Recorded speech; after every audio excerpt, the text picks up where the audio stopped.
Assalamualaikum warahmatullahi wabarakatuh. Alhamdulillah kita bertemu lagi pada cerita ketujuh di Dongeng Malam. Ya, dalam cerita kali ini saya akan membawakan sebuah pengalaman yang dialami oleh tetangga saya sekitar tahun 98. Kebetulan pas waktu itu saya ada di kampung dan ada di TKP. Itu tentang seorang simbah yang sedang mencari rumput, tapi kebingungan menemukan jalan pulang sampai dengan malam hari. Ya, sebelumnya saya ucapkan terima kasih untuk semua yang telah sudi mampir dan menonton channel ini. Saya ucapkan terima kasih juga apabila ada yang like dan subscribe. Saya doakan selalu diberi kesehatan dan limpahan rezeki serta mendapatkan kebaikan dalam hidupnya. Untuk membawakan cerita kali ini masih tetap di studio yang sama, studio kebun belakang pabrik lokasinya. Karena masih terbatas aktivitas dan pekerjaan. Jadi mohon maaf kalau nanti banyak suara noise dari luar yang agak mengganggu. Ya, jadi ceritanya begini. Pada suatu hari, ini masih tetangga saya di kampung di daerah Gunung Kidul sana. Sebut saja namanya Mbah Jo, nama agak disamarkan.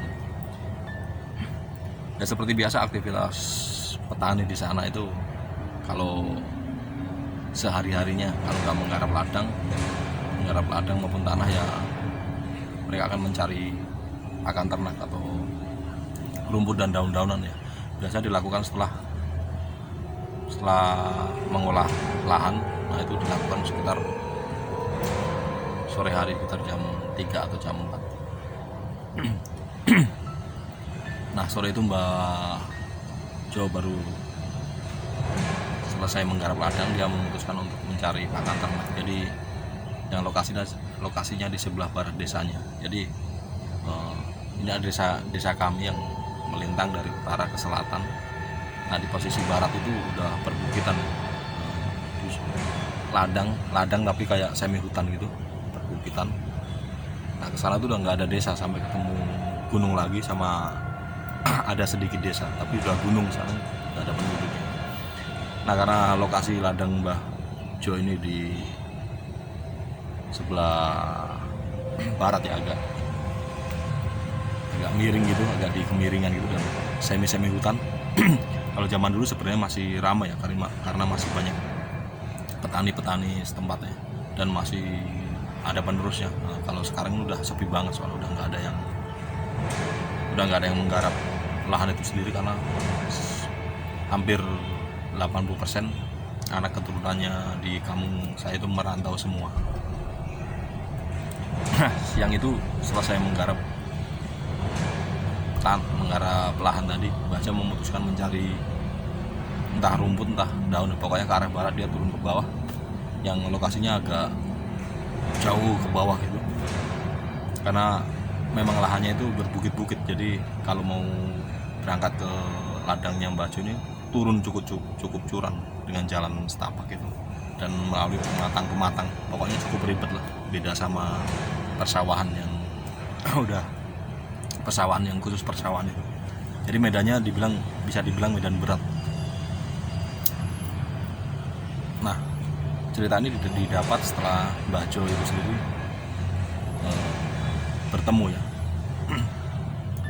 Nah, waktu itu menurut Mbah Jo ini dia turun ke bawah, kemudian dia mencari daun-daun yang dibutuhkan ya, daun yang dibutuhkan untuk pakan ternak. Setelah semuanya terkumpul itu memakan waktu sekitar 1,5 jam. Nah, pas selesai itu sekitar jam 5:30 atau menjelang maghrib. Ngopi dulu. 5:30 atau menjelang maghrib.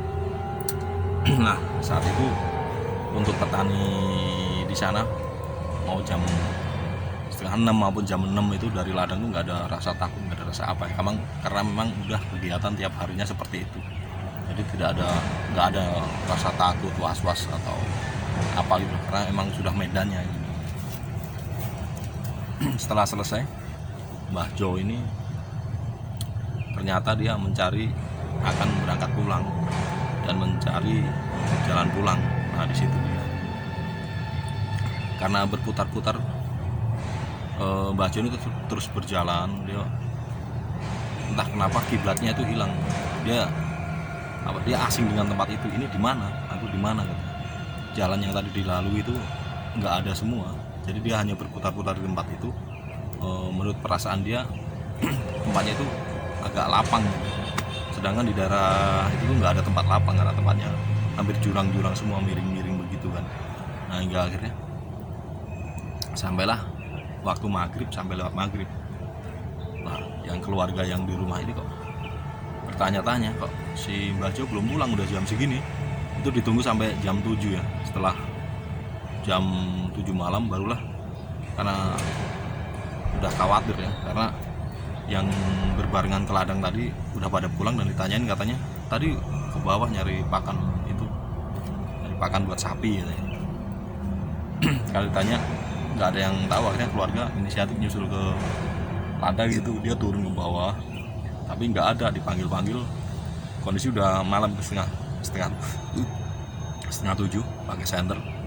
Dipanggil nggak ada, seperti nggak ada reaksi, nggak ada tanggapan dari bawah itu. Nggak, akhirnya keluarga ini memutuskan kembali ke atas dan meminta tolong pada warga. Akhirnya seperti biasa, waktu tahun antara 97-98 ya, saya masih STM itu, kentongan itu masih menjadi alat komunikasi yang efektif. Warga memukul kentongan sehingga warga yang mendengar itu langsung berlari menuju ke arah kentongan itu untuk mengetahui apa yang terjadi dan ada apa. Setelah warga berkumpul, baru dijelaskan bahwa Mbah Jo ini hilang mulai tadi sore. Lokasinya di ladang sana, yang dia akan mencari pakan ternak untuk sapi, tapi sampai jam segini belum kembali. Dan dipanggil, waktu dicari dipanggil nggak ada yang menyaut atau nggak ada reaksi dari ladang sana, dari bawah. Ya, akhirnya jam 7 itu warga menyebar langsung ke titik-titik di mana Mbah Jo ini terakhir terlihat, yaitu di tengah ladang itu ada aliran kali ke bawah yang memang spotnya sih katanya wingit lah, angker lah menurut warga di sana. Pencarian pun terus dilakukan, hampir mungkin 30-an orang yang menyisir dari berbagai tempat menuju ke tempat bawah itu. Kan setelah turun nanti ada gunung kecil ya, modelnya kayak perbukitan gitu, dari segala penjuru. Dan dengan senter serta obor, warga itu terus mencari sambil memanggil-manggil, "Mbah, Mbah." Tapi sama sekali nggak ada sahutan. Hingga mungkin sekitar jam, warga sempat motor penduduk ini sempat ada beristirahat sekitar jam 8 karena menyusuri medannya cukup berat, cukup melelahkan sih. Kalau naik turun sambil menyisir di kegelapan pakai senter. Akhirnya warga sempat beristirahat jam 8, kemudian sekitar setengah 9 mereka menyebar lagi, dilakukan pencarian. Dan sekitar jam 9 itu pada titik yang tak terduga yaitu yang sebelah barat agak ke utara itu ada sebuah bukit, bukan bukit ya, gundukan tanah yang cukup tinggi ya, bukit lah gitu, gunung kecil. Tempat kami disebutnya Puto. Terdengar suara teriakan dari sana, yaitu teriakan kesakitan dan minta tolongan, tolong, tapi dengan erangan kesakitan. Akhirnya warga yang mendengar itu semua diam dan memusatkan pendengarannya, konsentrasi untuk memusatkan pendengaran ke arah mana suara tersebut. Setelah mereka yakin Maaf, terpotong tadi ada telepon. Ya, warga segera konsentrasi dan ternyata suara itu berasal dari titik yang tak terduga, ya di atas sebelah utara. Akhirnya warga yang terdekat dari situ dengan suara itu yakin dari sana pun berteriak, "Woi, neng kono, Mbah Jo neng kono." Di sana, Mbah Jo posisinya di sana gitu. Ya, akhirnya semua warga yang posisinya terdekat dari itu, yang di seberang kali, itu bukit itu terhalang oleh seberang kali, itu segera berlari ke sana dan dipanggil. Nah, saat ini dipanggil udah ada jawaban, si Mbah Jo ini bisa ngomong. Si Mbah Jo ini bisa ngomong, "Iya, aku nang kene," katanya, "aku nang kene, tolong aku di sini." Nah, kan itu jalannya cukup nanjak itu. Akhirnya warga yang terdekat berlari menanjak itu sekitar mungkin seperempat jam ada yang terdekat, 20-an menit barulah ketemu dengan Mbah Jo itu sendiri. Nah, setelah menemukan Mbah Jo, barulah salah satu warga berkata, "Wih, Mbah Jo wis ketemu. ayo go mulih. Nah, Mbah Jo udah ketemu, ayo kita bawa pulang." Enggak, akhirnya si Mbah Jo itu dibawa pulang. Ini ada apa ceritanya nanti di rumah katanya, "Ayo pulang dulu, ntar ceritanya di rumah." Nah, setelah itu Mbah Jo pun dipapah pulang ke rumah karena kondisinya ternyata Mbah Jo ini agak lemas. Singkat cerita, warga yang mencari dari berbagai sisi itu kembali dan berkumpul di rumah Mbah Jo sore itu sekitar jam 9, bukan sore, 9 malam. Warga yang berkumpul sangat menanti-nantikan cerita dari Mbah Jo ini, apa yang dia alami tersebut. Akhirnya setelah Mbah Jo ini suruh mandi, dibikinin teh dan digelarin tikar waktu itu, gelar tikar dan ngobrol-ngobrol, "Mbah, piye toh? Apa yang terjadi tadi kok panggil diem aja, tahu-tahu di puncak sebelah sana." Nah, jadi gini ceritanya. Setelah Mbah Jo ini jadi cerita nih, "Ya, aku tadi nyari rumput udah kelar. Nah, aku mau pulang tuh nyari jalan nggak ada, jalan yang tadi tuh nggak ada, makanya aku muter-muter sambil bawa pakan," katanya. Pakan di kepala ini, sunggi gitu ya. "Terus gimana? Nah, aku ngikutin jalan tuh, ini jalan mana kok jalannya halus banget, jalannya mulus banget, nggak kayak biasanya. Di sini mana ada sih jalan mulus, orang jalan setapak berbatu terus naik turun kayak jurang begitu. Karena nggak ada jalan lain, tak ikutin terus," katanya. Ikut tak sampai jauh. Nah, tadi aku denger yang manggil, cuman aku tuh posisinya udah di sini, cuman nggak tahu jalan ke arah sana itu di mana, nggak ada jalannya cuma satu itu yang bisa saya lewatin," katanya. Jadi ada jalan mulus itu. Nah, tadi saya dengar banyak yang manggil tuh, saya dengar suaranya, cuman saya nggak bisa ngomong.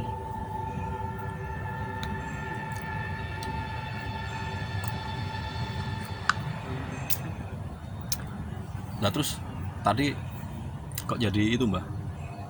Kok bisa teriak? Nah, itu masalahnya. Pas saya di atas ini nggak tahu, saya duduk capek kan, pakan saya taruh, tangan saya dientuk kalajengking, tangannya disengat kalajengking. Nah, karena tangan sengat kalajengking, kaget kan, sakit kan. Saya teriak, baru bisa teriak tadi itu pas disengat itu. Ya, alhamdulillahnya berarti kalajengking itu nolong saya. Kalau nggak disengat kalajengking, mungkin saya nggak ketemu, katanya. Oh begitu, pantesan tadi tuh udah disisir dari berbagai arah, dari berbagai titik tuh nggak pernah ketemu, berarti sampean masih diumpetin. Nah, beruntung tadi ada kalajengking itu, mungkin refleks atau apa, jadi simbah sampean ini bisa teriak ya, Mbah. Ya mungkin makanya aneh banget tadi tuh. Nggak biasanya di sini tuh ada jalan mulus, nggak biasa saya kehilangan jalan. Karena ini kan tempat ladang saya, tiap hari saya di sini, baru kali ini saya dikerjain, katanya. Jadi menurut orang di kampung saya, saat itu Mbah Jo dikerjain oleh lampor ya. Ya, saya ulang kembali di sini antara lampor dan wewe. Cuman yang lebih eksis di kampung saya itu lampor. Lampor itu biasanya menyembunyikan orang atau menyembunyikan korbannya. Itu kalau Lampor. Nah kalau WW ini menyembunyikan orang tapi kadang membawanya secara permanen, jadi hilang permanen gitu. Oke, kedua-duanya ini mirip nih, cuman kalau di wilayah lain mungkin Lampor ini berbeda makna atau berbeda arti. Ya ini adalah cerita tahun antara 97 98, ya antara sekitar tahun itu, pas posisi saya kejadiannya pas posisi saya pulang kampung, dan itu menjadi apa ya, menjadi kejadian yang menarik dan memacu adrenalin tersendiri bagi saya, karena waktu itu saya juga ikut mencari, ikut turun ke lokasi tersebut. Ya, ada keasikan tersendiri juga ternyata di balik hilangnya Mbah Jo ini. Ya, ceritanya cukup sekian dulu ya pada cerita ketujuh ini. Masih tentang Lampor. Mungkin ceritanya kurang sedikit menyeramkan, atau memang kurang menyeramkan ya, karena ini hantunya bukan jenis hantu pemangsa atau yang suka menyakiti manusia, tapi hanya menyembunyikan. Tapi dari sini kejadian bisa kita ambil hikmahnya ya, dimanapun dan kapanpun kita berada, memang kita harus menjaga kewaspadaan kita dan sikap kita agar tidak menyepelekan segala sesuatu, karena semua masing-masing tuh ada porsinya dan ada aturannya gitu. Mungkin saat itu Mbah Jo berbuat sedikit yang melanggar atau apa, kita juga nggak tahu, soalnya nggak ada keterangan juga. Biasanya kejadian seperti itu diawali dengan kesalahan. Ya, terima kasih untuk sobat Dongeng Malam yang telah mau dan sudi mampir di channel ini. Mohon dukungannya untuk channel ini agar bisa terus maju dan bisa berkembang ya. Saya ucapkan terima kasih untuk semuanya. Semoga semua diberi kesehatan, rezeki yang melimpah, dan kebaikan dalam hidupnya. Ceritanya durasinya pendek ya. Akhir salam, wassalamualaikum warahmatullahi wabarakatuh. Salam Dongeng Malam.